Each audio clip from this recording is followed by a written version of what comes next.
Hello, and welcome to Thinking Out Loud. I'm your co-host, Nathan Rittenhouse. And I'm your co-host, Cameron McAllister. And Cameron, there's a chance that I was wrong in a previous podcast. Actually, the last one back with James Davidson Hunter. Yep, I know. I hear the gasp. It happens frequently, but let me lean into it this way. So in the James Davidson Hunter podcast, we talked about how that if there were like very popular Christian art forms that did really well, that probably we wouldn't hear about it in the news. And then lo and behold, like, a day or two after that comes out, the Wall Street Journal runs an article on the financial success of a lot of Christian film and production. So it mentions The Chosen as being one of the most popular TV or series ever, and globally speaking. So very high ratings. And then if you look just behind Oppenheimer and Barbie of last year, you have religiously, like an anti-sex trafficking film. And the whole bent of the article is that essentially Hollywood is waking up to the idea that there's a lot of money being left on the table by not addressing religious audiences. And so now this drive for the value-laden content that people could watch as a family or something is, so you kind of had these independent Christian film people who are now getting some significant from Amazon Prime, basically big capital backing to do these projects. You'll see a new David and Goliath, I think, is being filmed for next year, the House of David. So it's very much trying to play off of other modern, even with references to things like Game of Thrones, as far as like the vibe and feel and aesthetic and stuff that they're looking for. So basically, it's just kind of a commercialization of the quote Christian market out there as being, huge buying power. Now, that being said, again, some of you are going to be listening to this with a little bit of eyeball roll of like, okay, this is Christian engagement for the sake of capturing the dollar, not for really shifting culture. Cameron had made the argument that, even if there were well done Christian value productions, that it might not or probably wouldn't change the culture that deeply. And I'm inclined to think that's true, but I want to know, why are Christians so much more malleable when it comes to cultural engagement? Like we always, and this is the question I always ask people, who say, yeah, like we want to influence the culture. It's like, well, how do you know that you're not the one being influenced? And so, Cameron, it doesn't seem like there's a symmetrical influence here at all, even if Hollywood, well, I don't know. Let me get you to comment on that, because I want to, take fault in saying that I didn't think, a major news publication would point out if there was a successful Christian one. Okay, hats off to you, Wall Street Journal. On the flip side, I'm going to guess that you don't think that's moving the needle in any positive direction. Well, let's talk about a few. Let's list a few. I don't know what we call them, qualifications here. It depends on what we want, what we mean by cultural impact or change. So you can, on the one hand, you can look at artistic standards on something and you can say, we have made something that is a genuine work of art. So that would be different from something that's just catering to popular interests or, just mere entertainment value.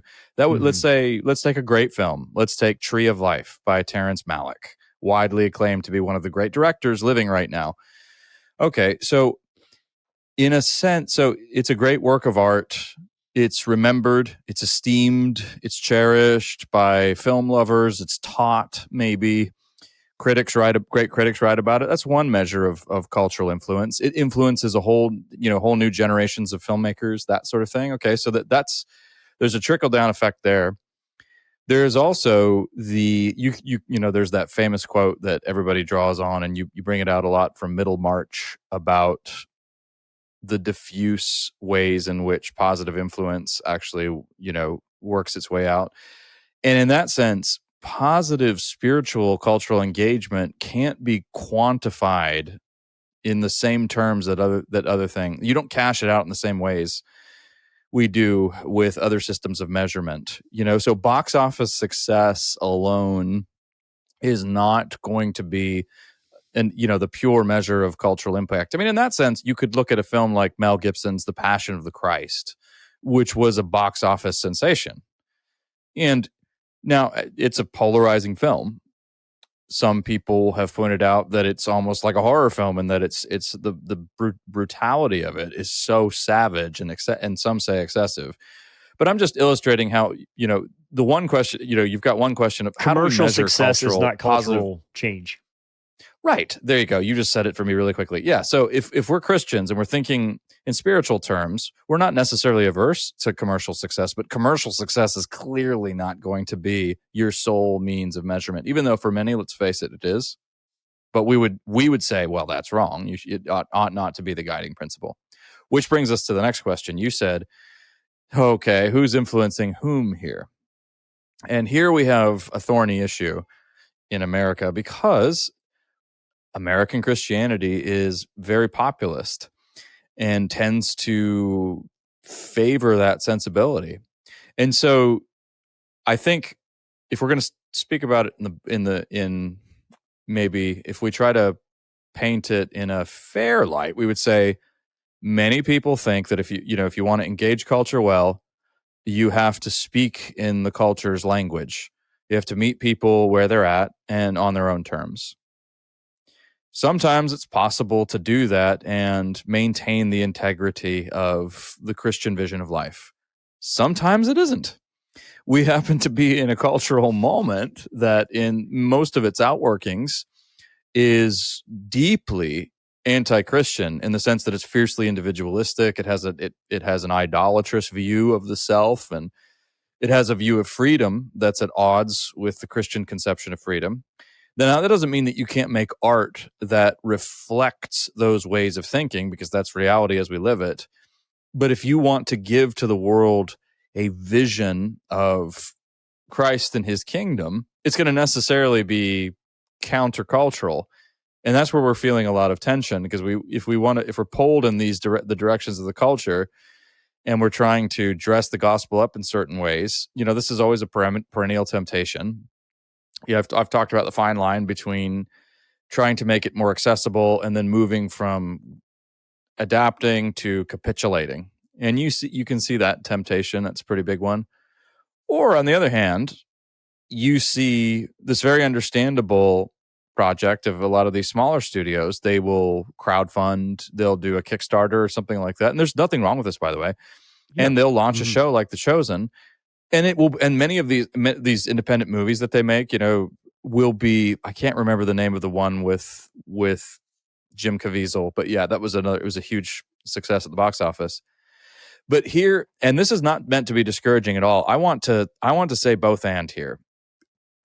Wonderful Christian cultural influence is happening right now. It's never stopped. I saw something the other day that it drove me nuts. And this drives me nuts. Somebody said, well, God's not making any more C.S. Lewis's or J.R.R. Tolkien's and people like this anymore, so we need to really step it up. That's ridiculous.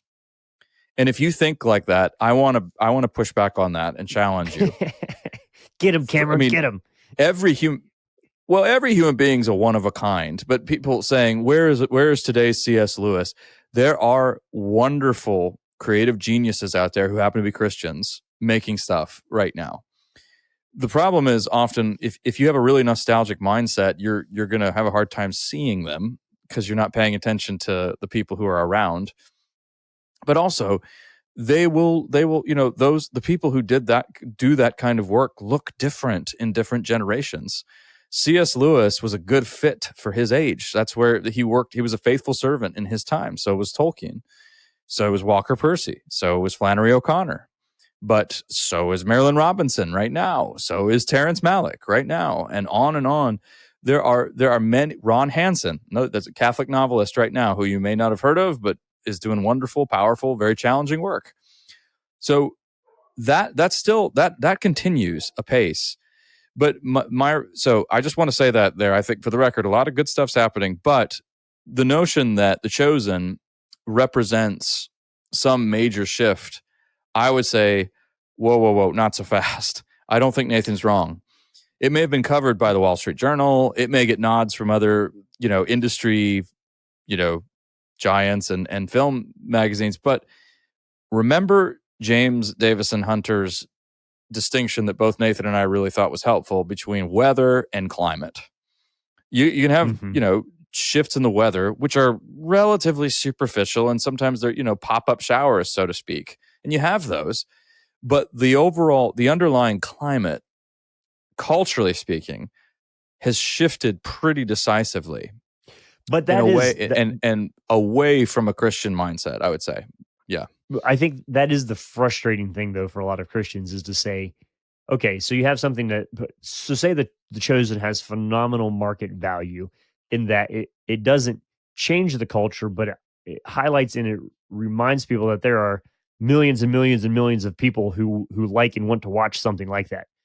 So it's a little bit of like, oh yeah, there are still a lot of people out there who are deeply invested in the Christian story. Even if it's just at that level, they're interested. However, that massive volume of people does not, by and large, make the news in positive ways, or because I kind of want to say, like, and this is to change the world. This is Hunter's point when going back around to it's a handful of elites really that shape culture. And so that could be Yeah. a frustration to say, why can't the church, who represents a significant percentage but has way less cultural influence than pick your other minority of choice as far as shaping policy goes, there's a asymmetry there. Two questions for you, Cameron. One is, well, sure. well, go ahead, say what you're going to say first, but I have some follow-up questions. Well, okay. I mean, I don't want to necessarily say, by the way, to our listeners, that The Chosen isn't making a real difference. I think it is. We have to look at what are your expectations? That's what we have to look at. Okay. So is The Chosen, now I doubt anybody. Some people do have grand ambitions with this kind of stuff. So let me guard my words there. Is The Chosen, is that going to, reverse some of the trends that we're seeing right now? The radical identity experiments, the kind of nihilistic impulses. Well, no, I don't think it will. No, I don't know for sure. No, I don't. Do I think it's giving imaginative rejuvenation to some people? Yeah, undoubtedly. Absolutely. I mean, the gospel story has tremendous power. And when it's done well like this, it will have a real impact, and it will help people. But again, it depends. If you're thinking on an individual basis, how is this going to work? How does the Lord work through this on individual hearts in the lives of people? Then I think there's lots of room for celebration of these kinds of efforts. If you're thinking, is this going to be some sort of a Wilberforce moment? No. Now, does that mean that there can be no such moment? It doesn't necessarily mean that, but the way the climate has so decisively shifted will show you very quickly that this has always been the case. But so there are times where you just have to stare down the barrel of the gun, so to speak, and recognize we depend utterly and completely on prayer and on our Lord and Savior. And you can just see that the tide has shifted so decisively, it would take a whole lot to undo what has been happening for a long time here in the West. But that said, there is a growing spiritual hunger. We've talked about that before. The problem is that the outworkings of that spiritual hunger are often very individualistic. So it may be a genuine spiritual hunger, but it tends to get expressed in the same old consumeristic Western sensibilities, and that's what makes that can become. It still comes with its challenges. Yeah. Where was I reading this recently? The C.S. Lewis quote where, he said, so this is in the Screw Tape Letters, so it's backwards. Good and evil are reversed. Yeah, right. You should read it sometime if you haven't. Screw Tape Letters. But anyway, it's the junior demon is being mentored on how to corrupt a Christian, and he said, make sure that you have your Christian join some group that's for Christian this or that. So Christian nurses or motorcycle riders or whatever. Fill in the blank there. It's Christians who like unicycles. I don't know. He's like, make sure they join a group that's for Christian this or that, because almost always those groups become about the this or that and very rarely about the Christian. And so there's a sense Mhm. here in which what Cameron was saying of like some of the things that we're celebrating as wins are wins, but it's still within the world system of a materialistic, individualistic consumer culture. And so it's Mm. like are there some things that you don't want to win as a Christian because even participating in them is not a good reflection of the heart of Right. the kingdom of God and where things are going. I'm not articulating that well at all, but I want us to help me there, Cameron, to express that. Well, yeah, my soundbite for that is you have to meet the world. We have to meet the world on Christ's terms, not on the culture's terms. Because the culture's terms are, especially right now, at odds with Christianity. So there are certain fundamental assumptions that we have that are very different about who we are as human beings, why we exist in the first place, and what the good life is. So we want to be. Now the issue is, here's where I can hear some of our listeners will say, okay, great, Cameron, the way is barred. Those avenues of influence are being closed down. So what are we supposed to do? Now, I certainly don't have all of the answers here, but let me give some modest little kind of suggestions that I think could take us some way and indeed are already being done. But you have, again, on the one hand, if we're talking about, I tend to focus a lot on artistic efforts because that's Mhm. just kind of my wheelhouse and all of that. That is certainly not the only way of reaching a culture. But in that realm, if you have somebody, I'll just point out again, Marilyn Robinson is now some of her political views are gonna ruffle some feathers. I understand that, but if you take a novel like Gilead, I mean, it's published by a world class publisher, not Christian. She teaches world class, the Iowa Writers Workshop. So she's operating. I mean, she's ticking all of Hunter's boxes. By the way, she's operating in elite centers of culture, but it is an expressly Christian vision that she is giving you in that book, but also one of just complete, total quality. I mean, it's a high achievement. The same would be true of Flannery O'Connor. So there's a commitment to real excellence. And I think I have to stress that because, I will say Catholics understand this better than evangelicals do, because evangelicals were just so concerned with, will this work? We're not necessarily as concerned with the integrity of what it is we're working on, meaning the not the ethical integrity, but meaning does this display real excellence? We're more concerned with, well, can this reach as many people as possible? And could we develop the Chronicles of Narnia into a new children's kind of animated feature, so that way it'll gather as many audiences as possible and get as many people into the theaters as possible? No, those are not necessarily all bad considerations, but they tend to prioritize means of production and marketing and all of that over the actual quality of the work itself.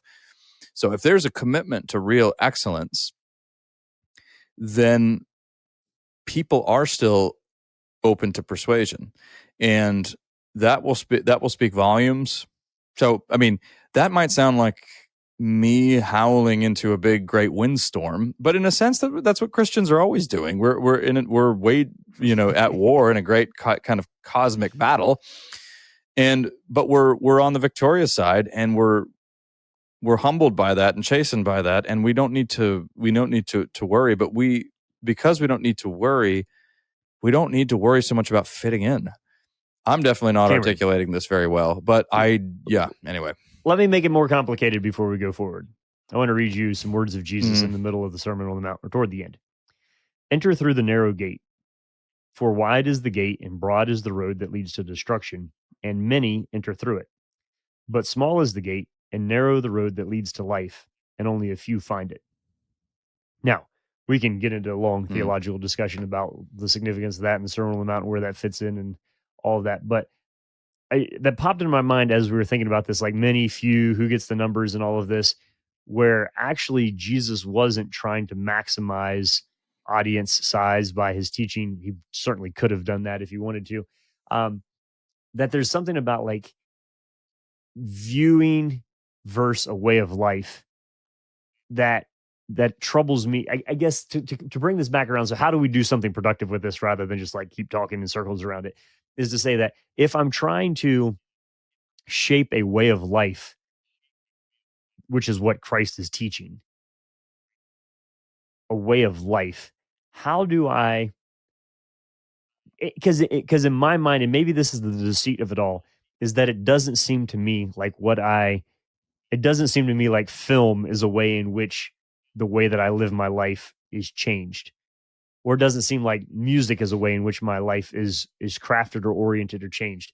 But apparently, it really is, because we wouldn't say that the artists and the musicians and what we hear on the radio don't shape and form us. Is there like a sense here that being Christian is an inoculation against some of the impulses that our modern art feeds us, where we have something to say, no, not that, because I've decided this.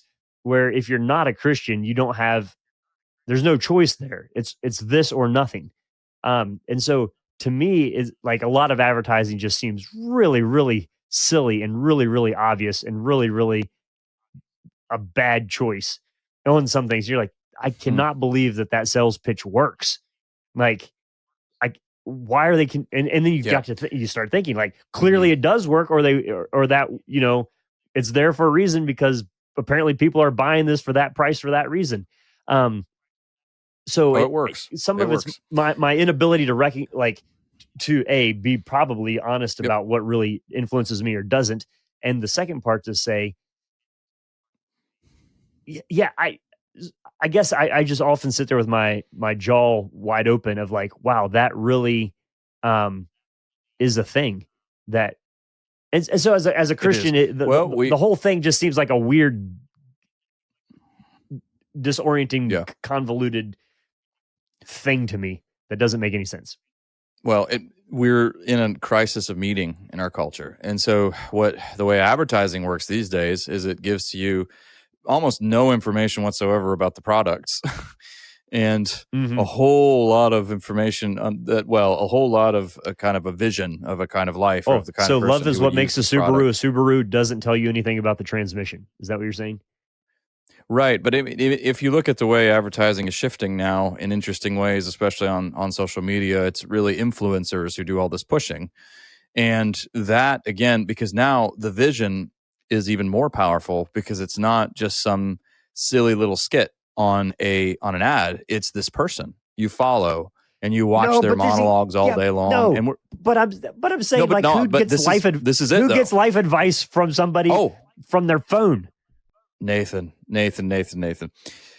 You are taking for granted the kind of thick community that you have, so the answer is millions and millions of people.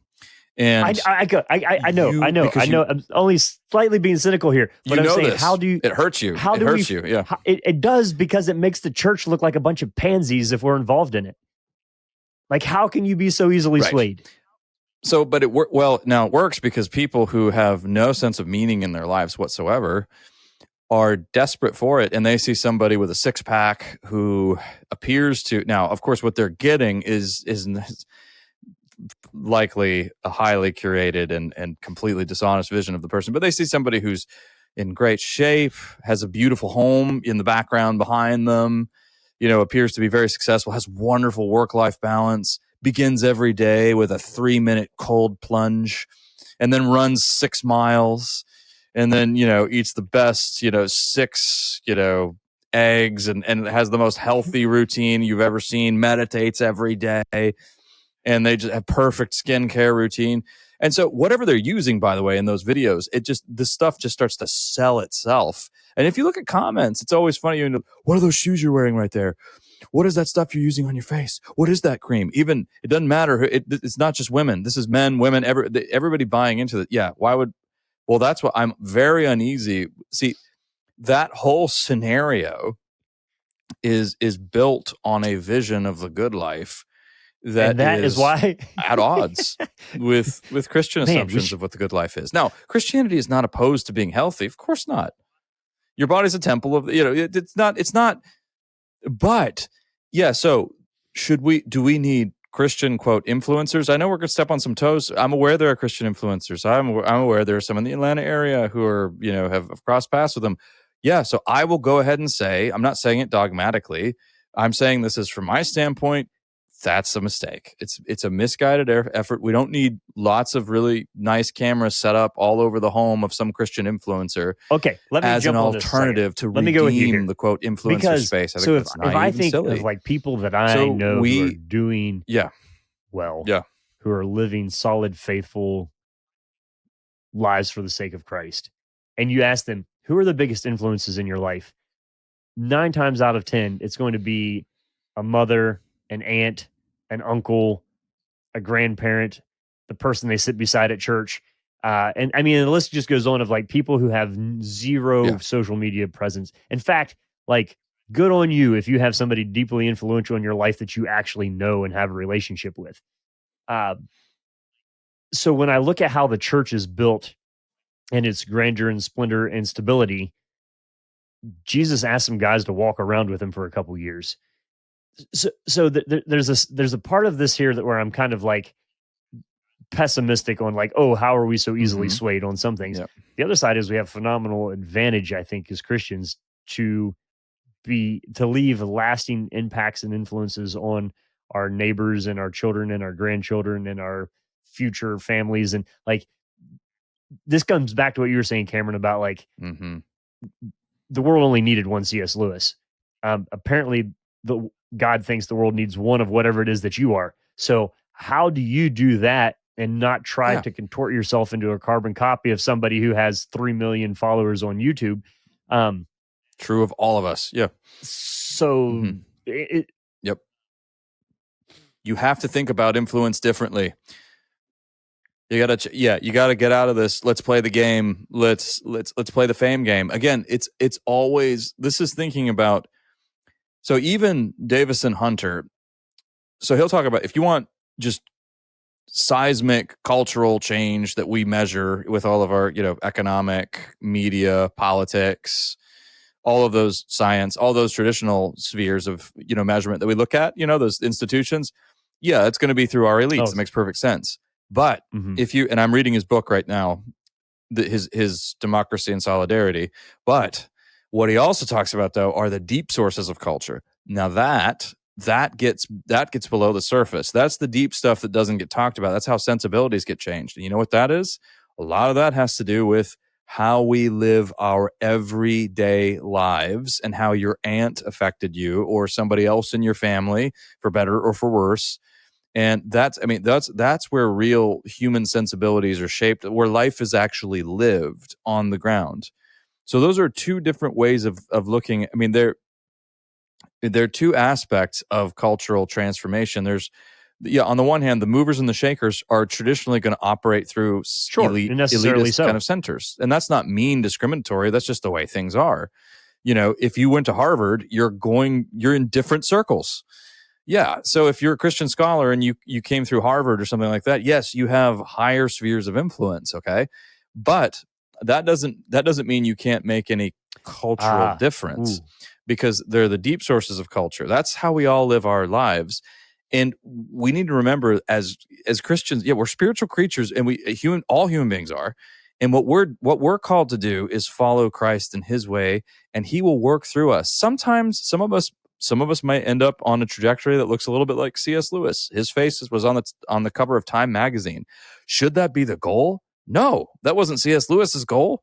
And in fact, he was fairly reviled in his own day for the stuff he did. He took a lot of flack for writing the Chronicles of Narnia, including from friends in his own circles. So, we have to be faithful with what the Lord has entrusted to you, but don't feel this tremendous burden. I should be doing more. I should be famous. I should have this great, huge career arc. No, that's a cultural vision of success. It's not a kingdom vision of success. Is nothing more or less than you being totally faithful to your Lord, his word, and his call on your life, and the people he's placed in your life. That's what you do.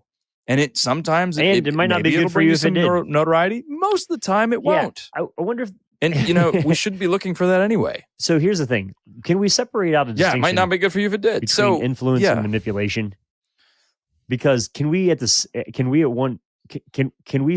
say, okay, there are institutions and forces at play in the world. Yeah.